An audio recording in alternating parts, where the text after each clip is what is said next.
Fantastic. Thank you so much. Let's see here. If you want to just go ahead and let's see here. Now I should be able to do this. All right.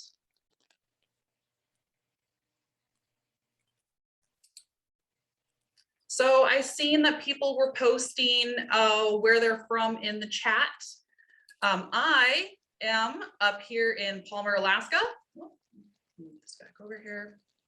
We've got technology going haywire. All right, let's see. I'm up here in Palmer, Alaska.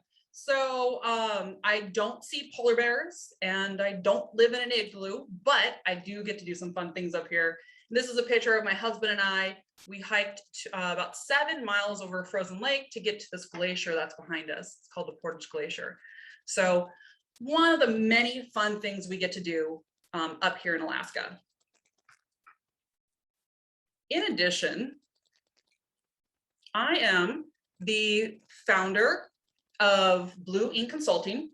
We do strategic teaming, value stream consulting, agile coaching, project management, workshop facilitations, and we do it all using discipline agile methodologies. So I'm really excited today to get to share with you my strategies and the way that I use discipline agile in my everyday work. Okay, so tonight we're going to go over the certifications that are in discipline agile. Then we're going to talk about what is discipline agile. And then I'm going to give you some steps how to apply discipline agile from a strategic standpoint, and then how to apply it from a tactical standpoint.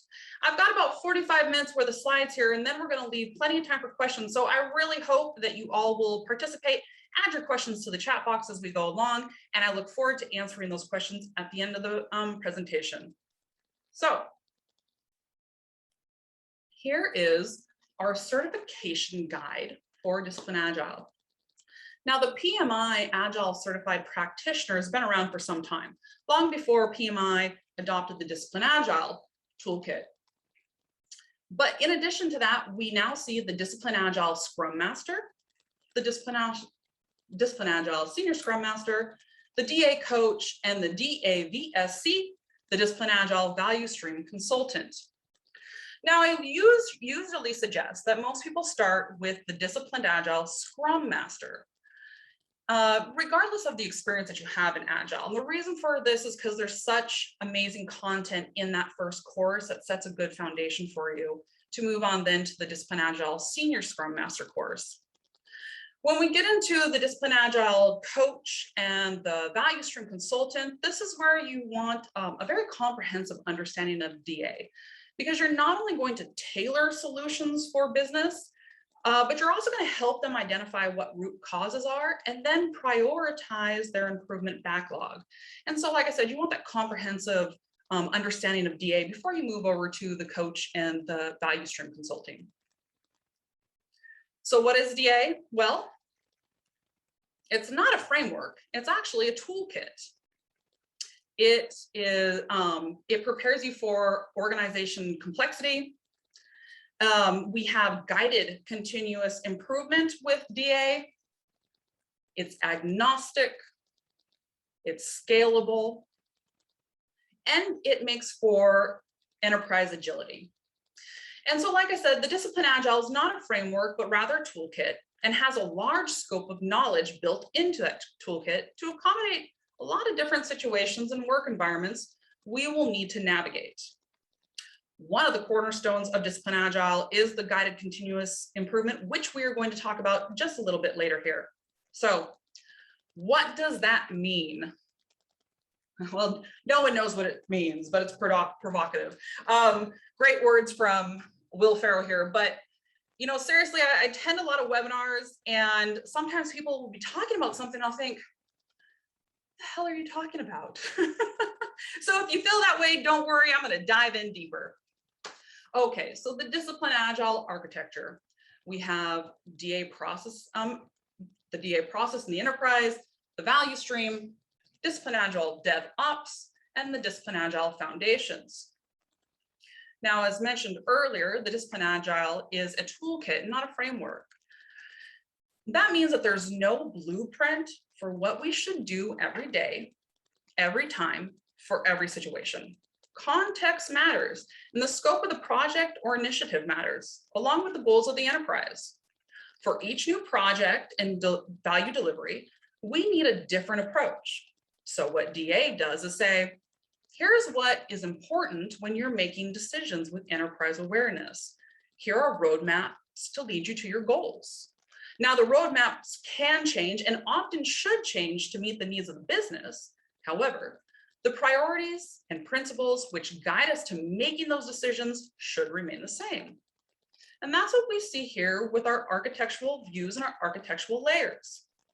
The architectural views are themes that cut across all layers of the Discipline Agile toolkit. In order of importance, it goes mindset, people, flow, and then practices. Then we'll see the architectural layers in a cohesive subset of Discipline Agile, which builds upon the layer immediately below it. As you see in the slide, the layers build upon each other, starting with the foundations layer, moving to Discipline Agile DevOps, our value stream, and then our Discipline Agile enterprise. But let's take another look from a different vantage point. Here we see that same slide with the mindset, people, flow, and practices, our architectural views along with our architectural layers. And what I've done is I put it side by side with our toolkit that contains our process blades. Now, again, the four layers provides a conceptual structure of the DA toolkit. It includes mindframe, the DA mindframe functional concepts in both Agile and Lean, fundamental concepts from serial and tradition approaches, and roles and team structures, along with fundamentals of choosing your way of working, or your WOW, which we see down here in the foundation. Then we have our DevOps layer, followed with our value stream. And the value stream layer is the glue that really ties the organization together.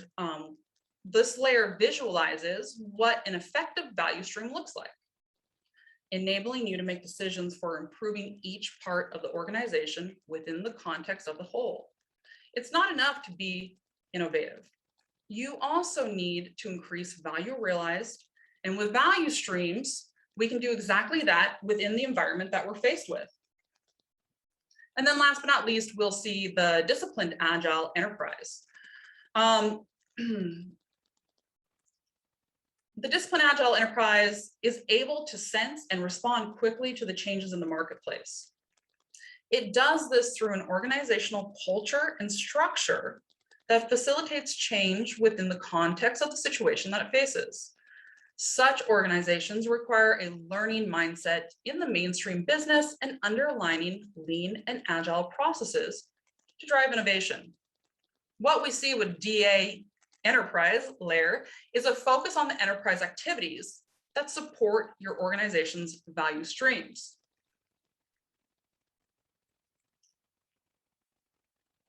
So again here, this is our Discipline Agile toolkit with all of our process blades. And the process blades are each one of these that you would toggle down if you were inside the toolkit. You would drill down into to see more information about that particular topic. The scope of a process blade is a business function such as finance, asset management, or data management.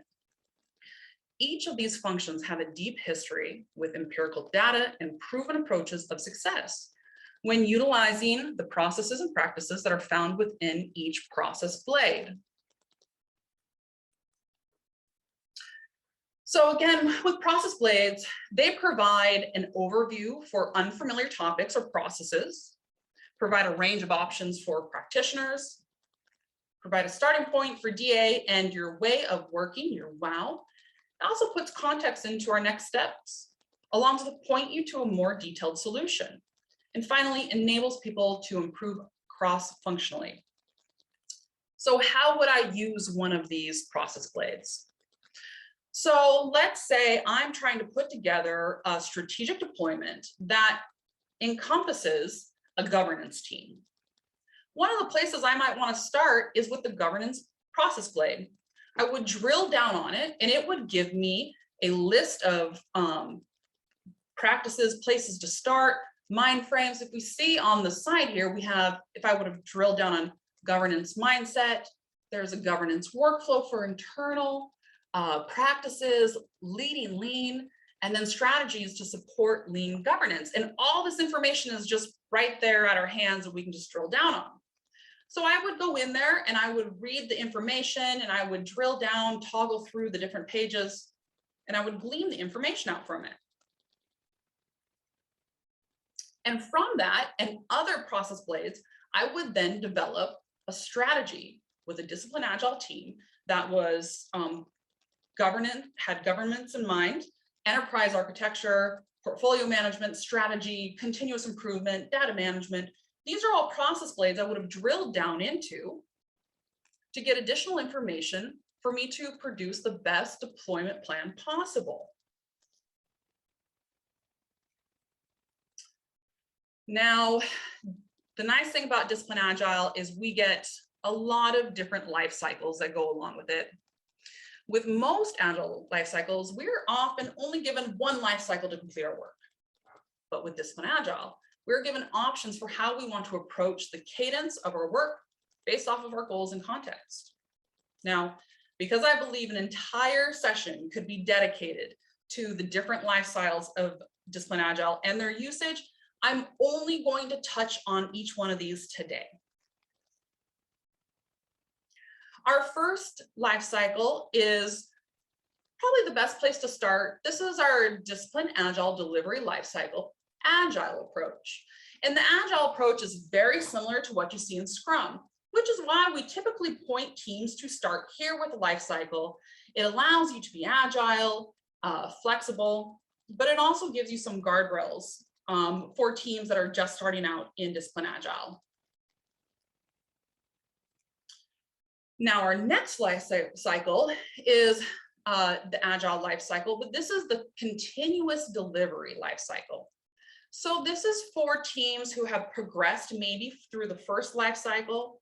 They've developed some good practices and principles, and they've essentially continued have continuous delivery. So they've taken out the inception phase and the transition phase.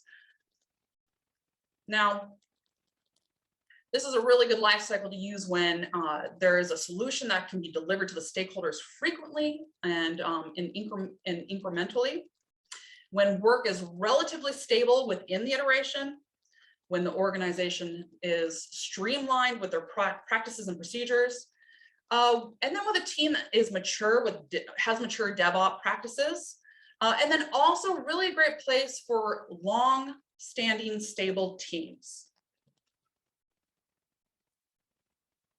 In this next life cycle, it's the life cycle for DAD Lean.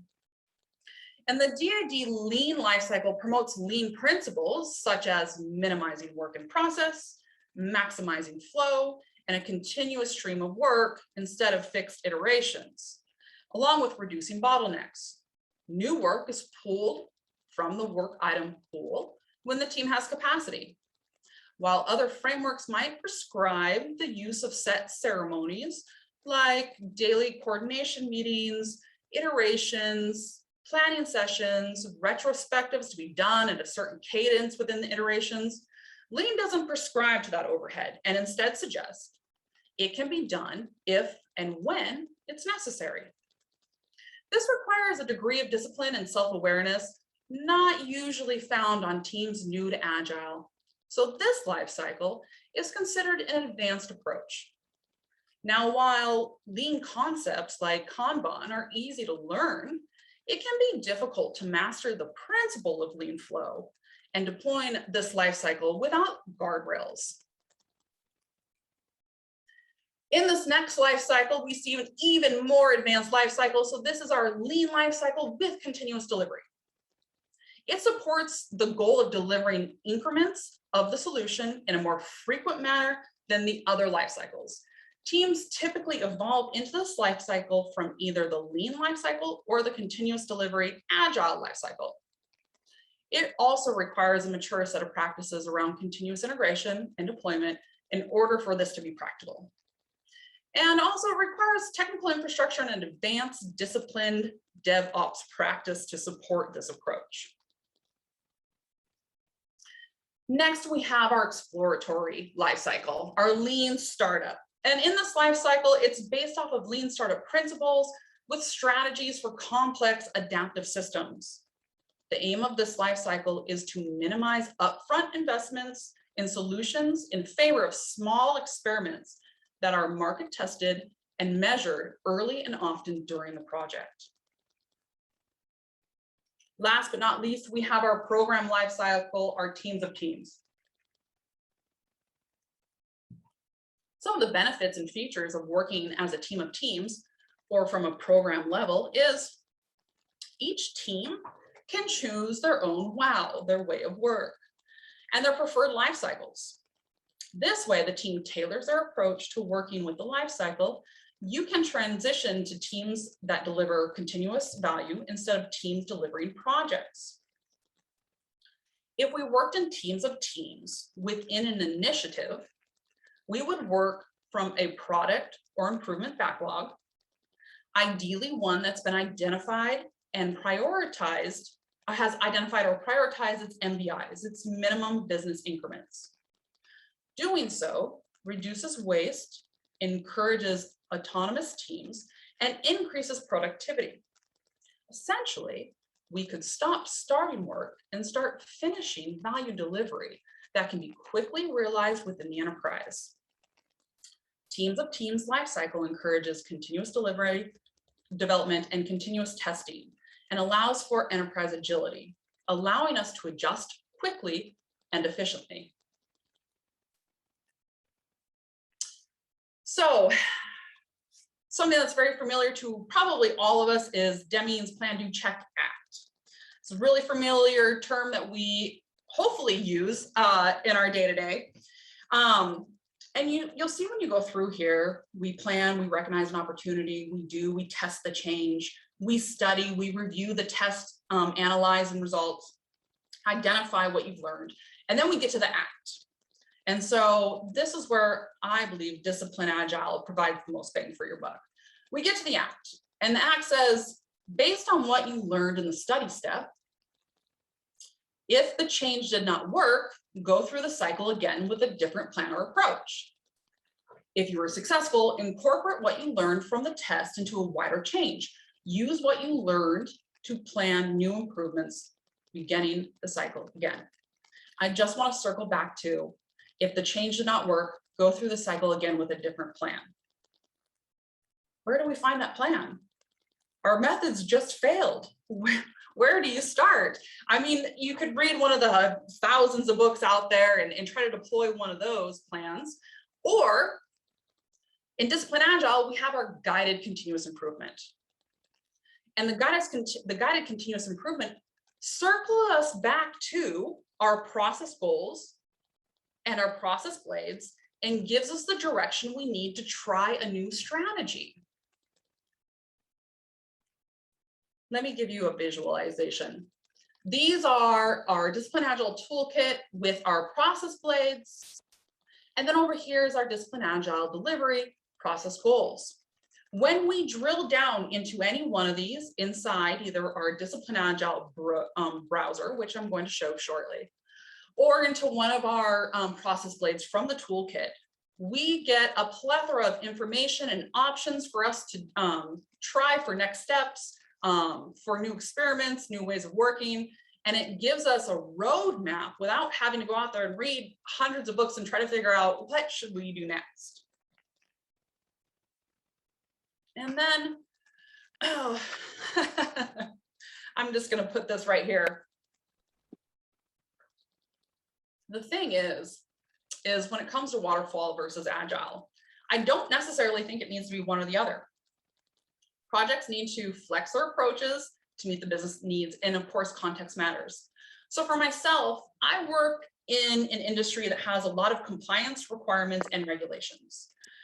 I don't often have the freedom to just try new things out. So there are elements, I didn't coin this term and I'm not necessarily wild about it, but the term WAGILE, which is part waterfall and then part agile. But for me, when I'm doing projects, a lot of times I have to do those requirements and regulations up front, and there's a very regimented serial approach to it.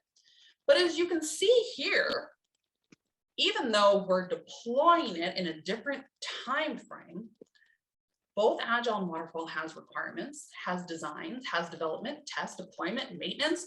Are they really all that different when it comes to the roadblocks we could run into? So I would venture to say we could also have the same solutions.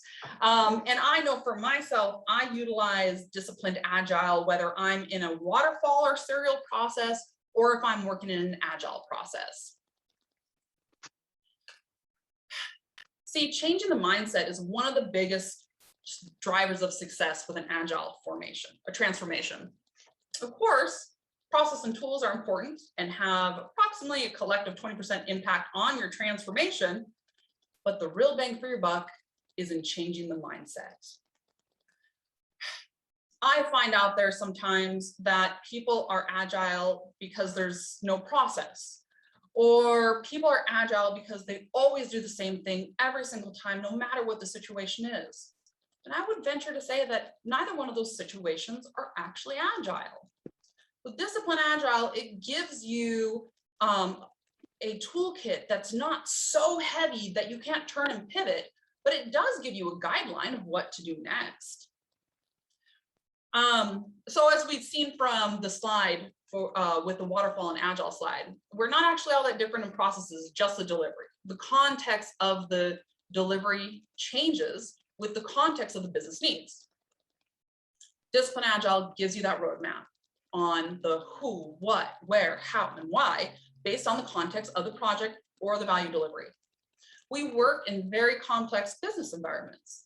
There's no one Agile framework to deploy that will meet the needs of every situation in every business every time. We need choices with pragmatic approaches, and that is what we get from Discipline Agile. Okay, so in the beginning of the slide, I promised you a strategic and a tactical example. I want to explain what I'm considering tactical and strategic. So a tactical change when it comes to Discipline Agile is really from the team level. This is where I'm going to approach maybe the way I work with a team, maybe our life cycle, an approach to maybe gathering requirements. And then the scaling, that's going to be a broader application across a value stream or an entire line of business, maybe even your entire organization. So tactical is at the team level. Strategic is at the business level. Okay, so Discipline Agile, strategic approach. Again, here's what I do in my business and how I approach trying to solve for a problem when it is larger than a team level. I start with my value stream. Now, a value stream is a set of actions that take place to add value to a customer from initial request through the realization of value by the customer. And the customer can be either external or internal. As you can see from the value stream, the value stream begins with the initial concept, moves through various stages for one or more deployment teams, and on through the final delivery into business operations. With a value stream activity, what I'm looking for is to solve for X. A lot of times your clients will tell you what they think the issue is or what the gap is. But what we want to do is we want some empirical data around that. We want to also find out where are the bottlenecks in our process. Also, can we identify an MBI, a minimum business increment that we can improve upon, or an MVC, a minimal viable change that we can improve upon? So first things first, I would take the issue at hand for an issue that is outside of a team, and I would do the value stream for it.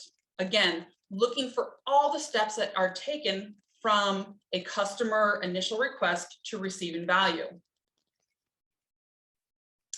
And of course, first things first, we want to know what it is we're working with, and we want to be able to measure it. If we're going to deploy change, we want our baseline, and then we want to be able to report on it later. So I go to my process goals, and I drill down onto one of my decision points to determine what my measurement outcomes should be. So, for example, you would come to measure outcomes, and you would look, say, I want to improve predictability. I would drill down here, and I would choose one of these items that are set here for me. Maybe I want to increase team health, and then I would have this set of options to look at. And now when we go into the browser, which I'm going to show shortly, each one of these items, knowledge sharing, number of experiments performed, will actually have even more information behind them. I'm going to show you in just a little bit. But right now, I want to circle back to our value stream. So usually when we're working inside of an enterprise, there are siloed departments, different lines of business like sales, finance, legal, IT, and business operations. And then we hire people specifically for these siloed lines of business. And then once we're done standing up our teams inside these lines of business, we start writing policies and procedures, different KPIs, different goals. They don't really translate to each other. We have maybe different terminologies and different forms of technology. But when a customer requests something from us, it doesn't go down into one of these siloed lines of business. No, it cuts across all of them. And so when I'm looking for a value stream that goes from customer request to customer receive, I'll see that in this particular example, my value stream is sales, finance, legal, IT, and business operations. Okay, so let's take a scenario. Let's say in this scenario, and this is one I've certainly worked with a couple of times. Maybe you all will find it familiar. But let's go ahead and say in this example, there is an initiative to decrease the time a project is received and then deployed through the PMO. The common comments being projects take too long when they go to the PMO. Okay, so let's say I'm the member of the PMO, and I know for me to deploy a project, here are all the lines of business I have to go through. The next thing I'm going to do is I'm going to develop a current state, a future state, and a deployment plan. Now, again, I'm always going to refer back to the Discipline Agile process goals or the process blades to help me develop all three of these items. So first we would define scope, and of course there's a process goal that helps us define scope. Then I would go through the exercise of creating a current state map, a future state map, and then an implementation plan. And so some of the things that come out of this process is having meaningful workshops and exercises, getting all the change makers and end users in a room together to create optimal buy-in into the plans that we create.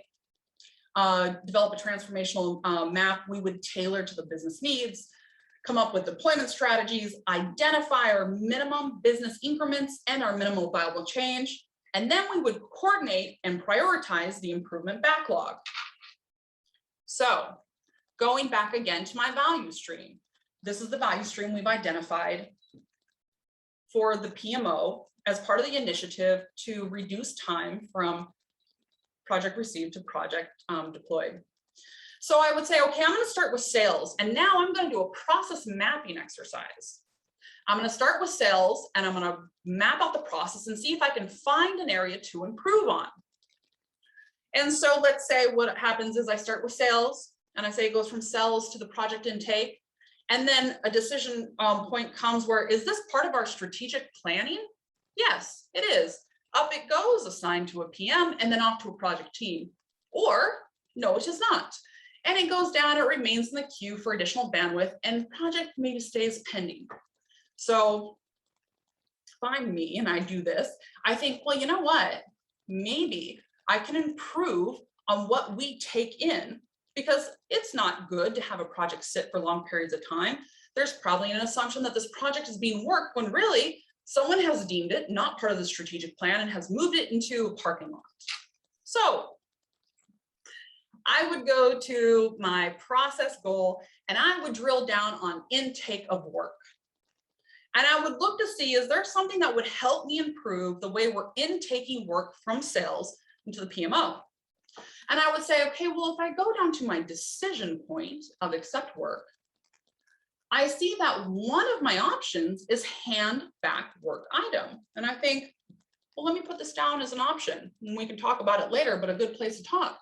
And when I drill down on this hand back work item, I get even more information. And so it gives me the pros and cons of adopting this process inside of this project goal, process goal. All right, and that is how I would approach a strategic improvement for or value delivery for from a value stream using Discipline Agile.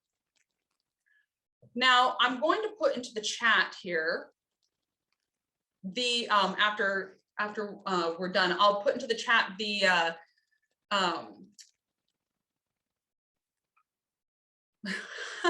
I've completely forgotten the word. I'm going to put something into the chat. But anyways, there is a white paper with IBM, and it goes over their process and their experience doing a disciplined agile deployment. And it's a really great white paper, very interesting. They talk about some of the things they experience with their deployment and how it compared and contrasts with other frameworks or methodologies.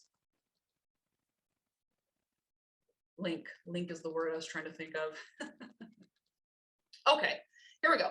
Disciplined agile from a tactical approach. So again, tactical being from a team level. And so this is again where I would go to my disciplined agile process goals.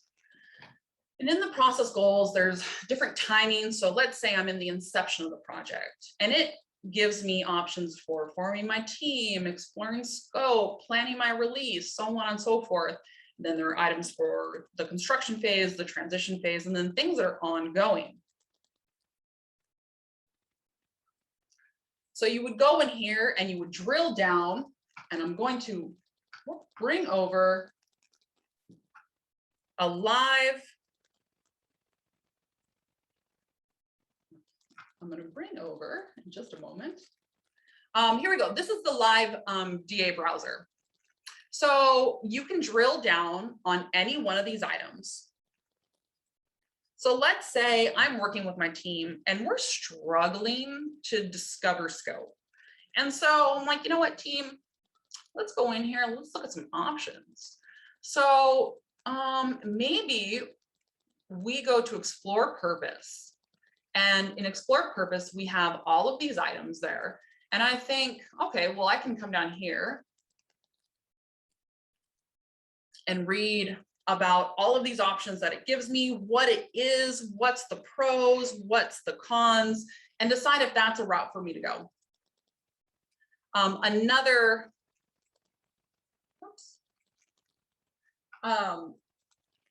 option is to drill down and read what improved quality is supposed to be, or accelerate value delivery. I can drill down on that and it will show me what this process goal is and what are some best practices for approaching it. So in a real life scenario, let's say I'm having a hard time communicating with my stakeholders. So in this scenario, I'm going to address change with stakeholder needs. I come into my DA browser and I drill down on address changing stakeholder needs. And I'm struggling with communicating with my team. You know, oftentimes, as it should be, we are a generalized specialist, specialized generalist in the room. Because of this, we're often on teams where technical scope is outside of our expertise. So for this example, I would come here and say, I'm having a hard time relaying this technical information to my stakeholders. And I would see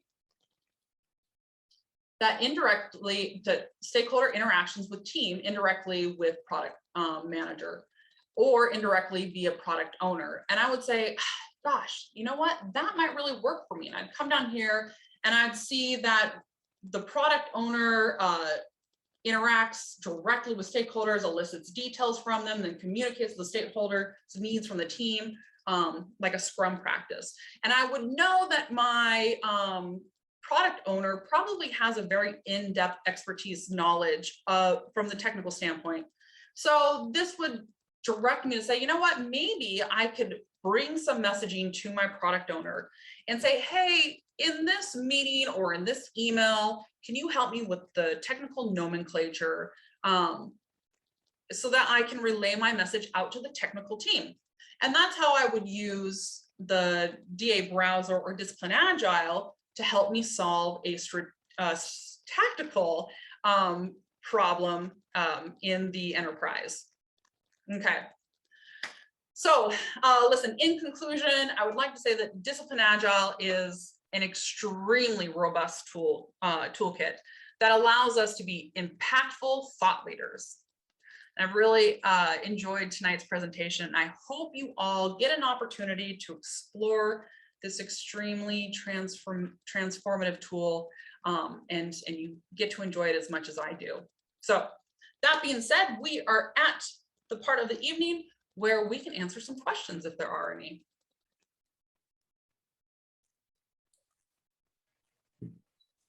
Yes, I do have a question. This is Dorcas. Hello. Hello, how are you? Good, thank you. Yes, please. I know you spoke about Agile and you spoke about waterfall. And I think that with waterfall and Agile, a lot of companies are moving from waterfall to Agile. So how do you what do you recommend for us as a Scrum Master, especially whenever we're dealing with a new team that is just moving, that's just transitioning from Agile? What are some ways that you think that could help us with that? Yeah, you know, I think that a really great thing to do is with your team, go through an exercise that you glean out of the DA browser. So again, let's say you're trying to develop a common vision for the project, or planning your release or your development test strategy, one of these things, and you could go through it with your team and say, okay, hey team, let's try out one of these, you know, new processes. We're still in design phase, and that was the reason why I put up that slide. Is we still have design, we still have deployment, and they're just deployed differently. And so if you're making the transition from waterfall into a more agile approach, I would say, well, here you can go down to like your evolve your way of wow, and this gives you different ways of working, different life cycles, collaboration styles. And what's really great is you don't have to be an expert in any of these because you can drill down on it. And meetings and work sessions, and we can see that it can be effective and critical high level ideas and strategies, and it can be difficult to schedule when people aren't near located. So we see the pros and cons in each one of these, and so to go through this with your team, I think is a really great exercise, and let them choose which experiment they want to try first. I agree with what you just said, to go let them choose whichever they decide. And at the same time, please, is there any way we can have the link for the DA browser? Did you share it recently? Yes, absolutely. I will put the link for the DA browser and that white paper in the chat here just shortly. I'm going to stop sharing. Thank you. See, just a moment. Okay, stop sharing so I can pull that up. Yes, and I'll put that in the chat. All right, any other questions? Can you go back to that Lifecycle tab? Yeah, absolutely. Was there any particular one you wanted to see? Well, it says, what did it say? It says Lifecycle, and it looked like the list was kind of, seemed odd to me. Oh, okay. Yep, I know which one you're talking about. Let me just grab one more link out of here to post into the chat. If you are a PMI member, you get the DA browser for free.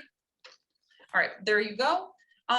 Let's see here. Let me pull up that slide and then I'll go ahead and start sharing again. Chastine, you just private message those to me, just so you know. Let me put it up with everyone. There we go, everyone. Yeah, just bring up the tool. It's that last page you were on. Yes. See here, share my screen. Okay, so are you talking about this one? I just see you, so I guess I am talking about that one. Let's see. Yeah, go to your tool now behind there. Yeah, so that select lifecycle. Could you explain that list? Because I don't, are you suggesting that all these under lean are lean and under agile? That doesn't make sense to me. Could you explain that list? Yeah, absolutely. So it definitely doesn't, it doesn't suggest that all these are lean. Obviously cereals on here and even the support. Well, most of those under lean are actually agile. I believe, oh, I see what you're saying. No. Okay, let me describe this a little bit. So okay, they're inside the browser. There are arrows, there are bolded items. And so when you see, so this is our process goal here, and then these are called decision points. Okay. And inside these decision points, we have our options.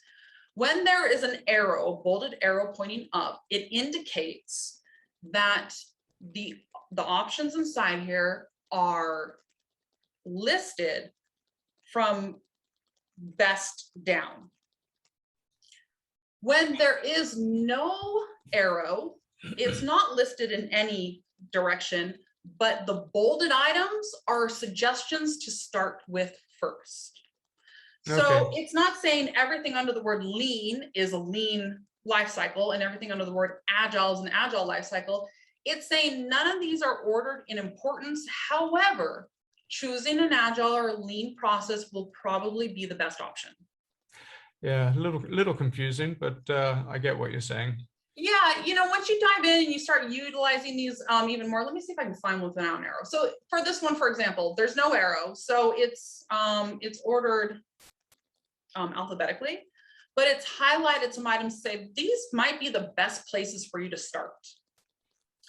Whereas if we come to like here for capture your way of work, there's no arrow and there's no bolded items, and so it's pick whichever one you like. They're going to be equally effective. As we come up here, for example, there is a bolded arrow. It's no longer alphabetically listed, and then it's bolded the items that are best places to start. Yeah. Okay. Great question. Let's see here. Hello, So guys. you're saying I'm sorry. Go ahead, Damien. All right, sorry. I'm kind of external. I just saw the link about this meeting on LinkedIn, and I thought I'd join.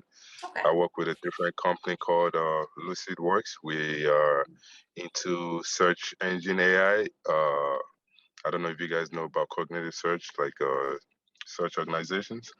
So I'm a Scrum Master there, and I guess my question is, you mentioned about about tools and processes are cool, but mindset shift is really a major thing.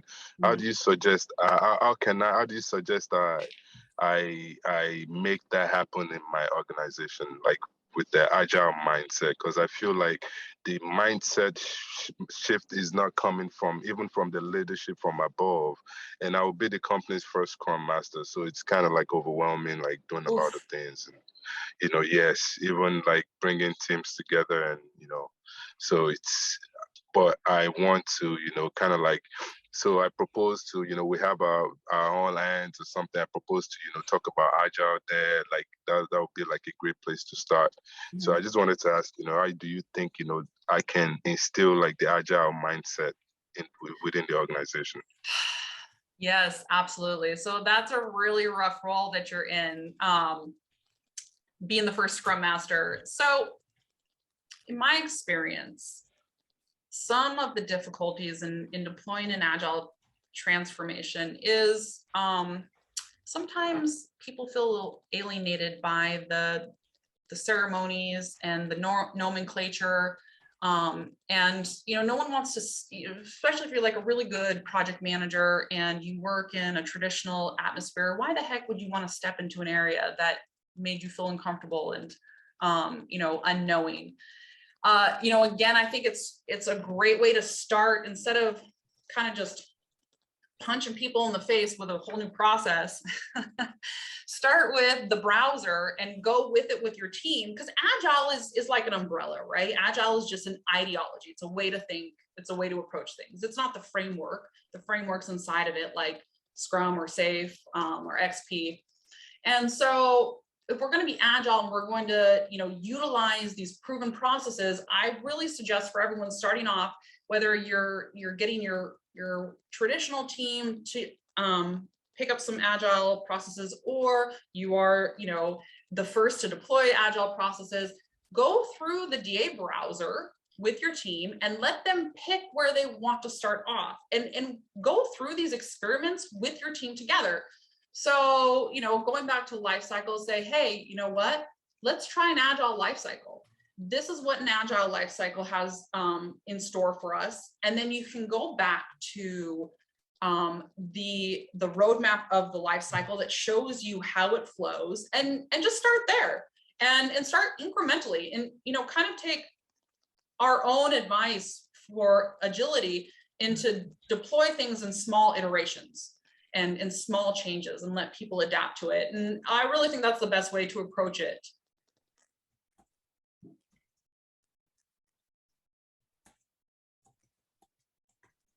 Okay. Mindy, I didn't see if there were any questions in the chat. No, there hasn't been any questions in the chat before that. So we were good. Does anybody else have any more questions? So far, we've had some pretty good questions. Yeah, you said IBM. Who else is using this? Oh, there are a couple of case studies on PMI. I do not remember the name right off the top of my head. I will say I've gone through a lot of the Discipline Agile training for the Senior Scrum Master, the coach, and the Value Stream consultant. And it is amazing the global representation that is on these training sessions, people from all over the world. And so I would say that it's making its way through the US. There seems to be in other areas of the world a lot of acknowledgement of its processes. But again, sorry, there are some case studies on PMI for certain businesses that have made the transition and have done it successfully. But that IBM white paper is a great place to start. So just a follow up to that, why would a company, say they're already doing Agile, why would they change to this? Why would they really do DA? Well, DA just gives us a bigger breadth than a lot of the singular frameworks give us. So inside of Discipline Agile, there's practices from 100+ different approaches. And so it gives us the ability to better tailor our approach and our deployments. It keeps us from being, I find that some Agile processes actually reduce our agility. We have to do these ceremonies, we have to use these nomenclatures, or we have to do these things, otherwise we're doing Agile wrong. And that's not quite right. We're doing Agile right when we are willing to experiment, and then when we have, say, like the guided continuous improvement, instead of just the plan, do, check, act, which is great, of course, but we have the plan, do, check, act, and go to your DA browser and find a new process, or drill down on your process blades and learn more about the enterprise architecture or DevOps. Things that make us more enterprise aware, and then typically better in our deployment. So I would say it just gives you a larger scope to work with. Oh, scope creep. Hate that. Thanks. Yeah. Great questions. I can probably throw something into the mix. Great. So, been doing this Agile stuff since it was around. Did first Scrum in 2001, but was following Scrum and XP long before that. Worked with Net Objectives and Al Shalloway about a decade ago, who kind of came up with the Flex thing, which extends on some of this. Did value stream mapping, did all kinds of enterprise engagements. I'm an SPC now, et cetera, et cetera. I would say that honestly, this kind of supports some things. The website, if you will, that Scaled Agile uses doesn't do a great job of getting you down into practical options, experiments, and so on. A question I guess I would have, though, too, how easy is it to extend this browser?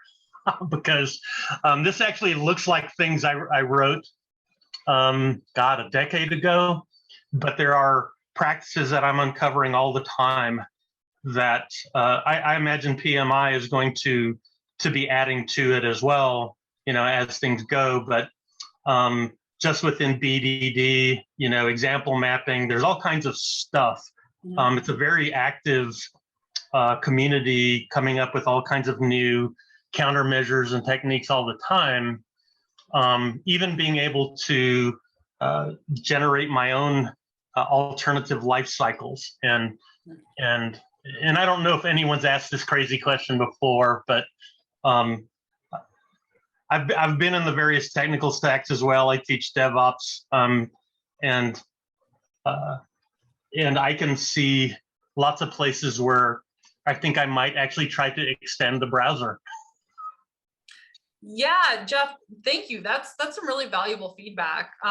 Well, so we are on browser 5.3 right now. So you are correct. PMI is continuously adding to this. And I help, well, I didn't help roll out. I was with the rollout as the Discipline Agile champion in Alaska from the inception of DA with PMI. And they've made some really great adjustments, kind of took their own medicine and said, okay, you know what, this actually is not working, let's make a change. And I think we've really seen that kind of full court press from PMI in talking about Discipline Agile over the last 6 or 7 months, because I do think it's at a spot that is consumable, and its change has slowed down a little bit. But yeah, it'd be interesting to see if any of this looks familiar to you. Well, and I mean, the question came up about mindset, and I didn't really look for support around mindset, but it definitely is kind of the gatekeeper on whether or not you're going to be able to transform or not. Who you become is really kind of core to whether or not you're going to be successful. That said, the practices themselves don't usually get you there. That the aspects that make a successful transformation are not something that you'll find in technical practices. It is kind of a reinforcing loop sometimes, if I can use some systems thinking terminology, but you learn, and gradually you become. But I think that actually laying the mindset groundwork kind of helps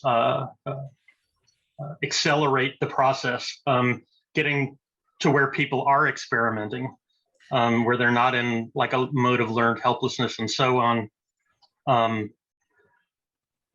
Maybe I don't know what's in the browser already for that. So just curious.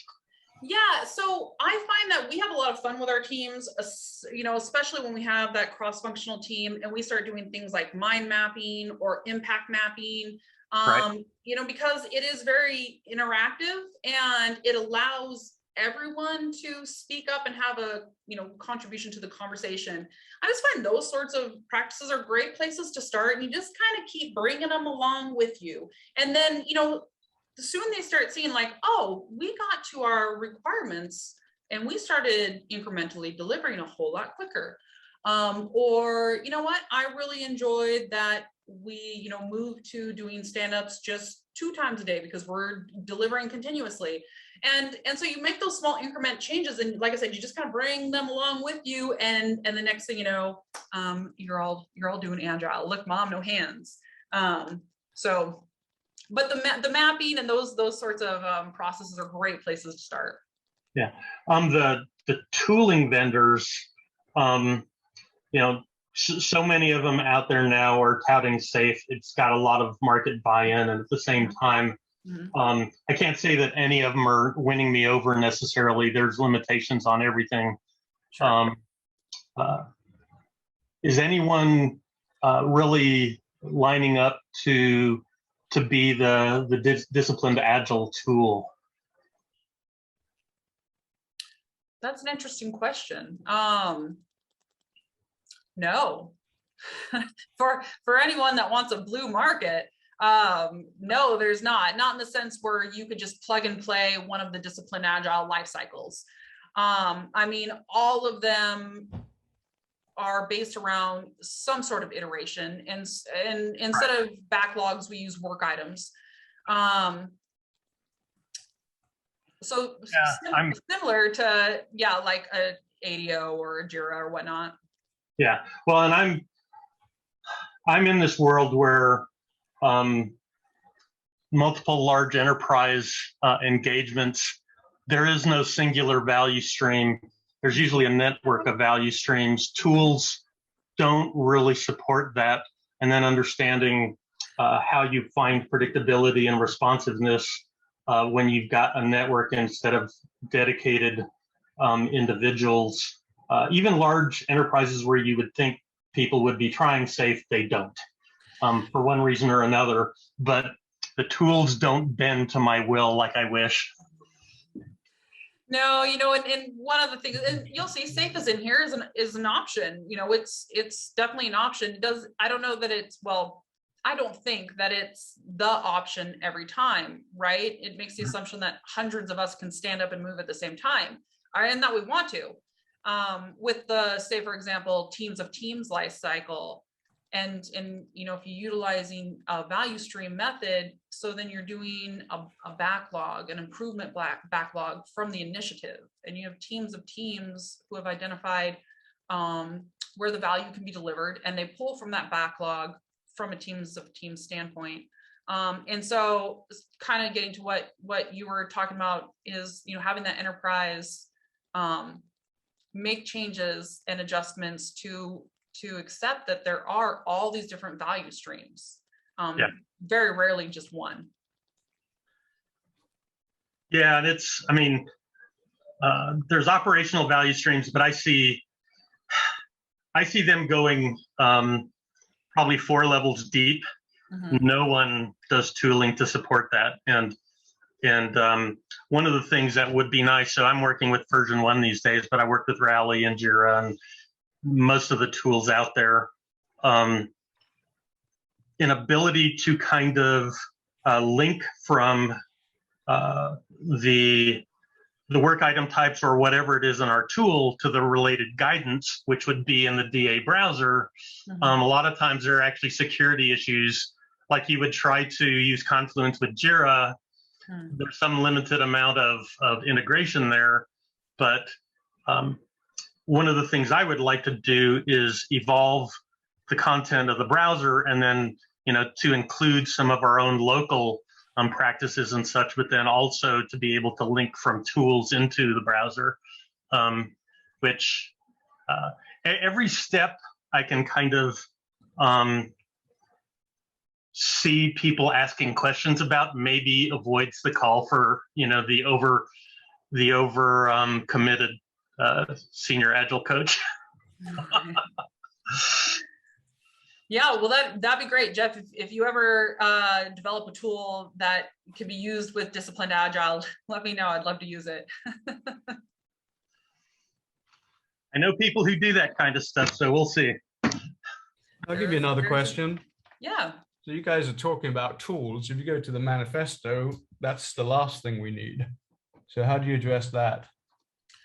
So I think that that's also somewhat of a misconception of Agile. It doesn't say that we don't need tools or documents. It just says that we should prioritize people first. I think tools are important, to consume and report data. So, when I'm talking about tools, for me, I'm referencing things like Jira or ADO, where we can create, backlogs or schedules. But yeah, I don't think Agile was ever meant to be without tools or. Well, it's or simplified. It's Yeah. The point is to strip it down so you don't Yeah. have to use too many tools. Agreed. I'll throw in how much of a heretic I am. To me, number one is not a noun. And what's his name? One of the original signers of the manifesto, Dave Thomas, had a post about a decade ago. Agile is dead, long live agility. His suggestion was Agile remains an adjective, just like in the dictionary. And Elizabeth Hendrickson had a quote from a blog post in 2009 that basically reduced Agile down to three things. An ability to frequently deliver valuable software to the customer, an ability to adapt to the changing needs of business and market, and the ability to do that at a sustainable pace. And I only add that, okay, we always need to be improving, because if not, you're stagnating or even regressing. Yeah, I vaguely remember that article. That is going back. Yeah, and that's my reference point, when you've got 12 principles and 4 kind of value statements, I don't see them, I guess, the same way they did. Think about it. These were just humans that in 2001 showed up at a conference and threw something together that day. And there was a lot of good there, and it sparked a revolution. It went viral, largely because of the internet as much as the compelling need.